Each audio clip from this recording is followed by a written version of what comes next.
Sir, the growth forecast of Indian economy is going a little down. So what is your take on it?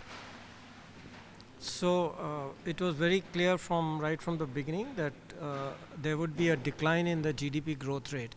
What was unclear and still is somewhat unclear is by how much exactly in terms of numbers it will go down.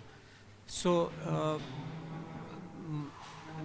and that there are two reasons for that. One, there is no historical experience on which we can base and compare, and secondly, we have to wait for the data to come out.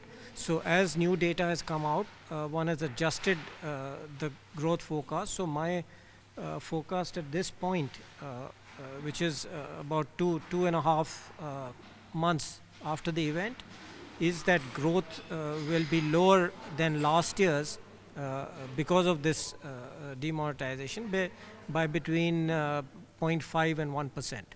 So last year was 7.6%, so it'll be down below that, so which comes to roughly 6.6 to 7.1%. So expectations from the upcoming budget are already too high. So do you think people are bound to get disappointed by the upcoming budget? I don't know what the expectations are, so I can't comment on other people's expectations. But as I've said, with respect to my analysis of demonetization, that their basic approach has to be one to minimize the negative effects, which means, for example, more has to be done in the housing sector to provide an incentive for the black portion to keep going down, for the black prices to go down, for example, on those minimum rates and stamp duties and so on, and on the positive side for loans to be made easier, etc. So the white portion and the white activity goes up. So that is one side of it, which is minimize the thing, and second is to sustain and make long term the positive. For example, on the tax collection side, I had said that because of demonetization, the tax collection, voluntary tax compliance would go up, but to sustain it, one needed to carry forward the tax reform, whether it is corporate income tax, which has been promised earlier, or it's the GST, or other areas where it has not been done. For example, in the personal income tax and customs tariffs and duties. So I am not too hopeful about the latter, but I think there will be reforms of the personal income tax.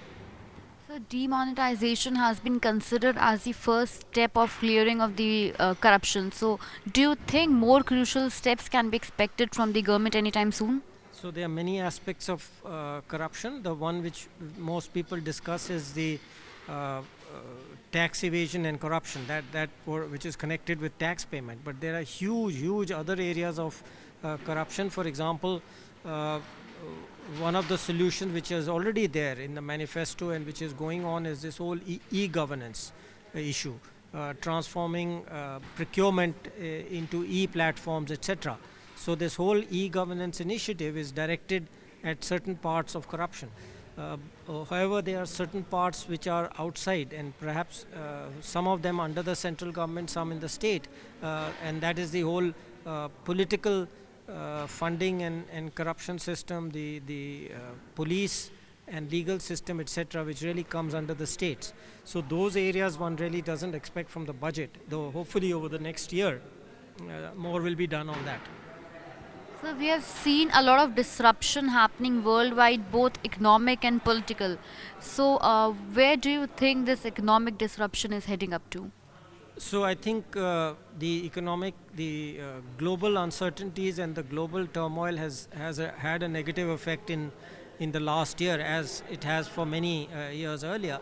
But some of that may be declining, and one indicator of that is kind of the boom in USA and the resumption of the interest rate rise, basically. So those are based and the low unemployment rates in the US. So some of that uncertainty is actually clearing, but some new political uncertainty has been added. As everybody knows, the election of certain people like President elect Trump, etc., has created a certain amount of uncertainty. But my feeling is that that will clear up pretty soon. Within the next 3 to 6 months, that will clear up.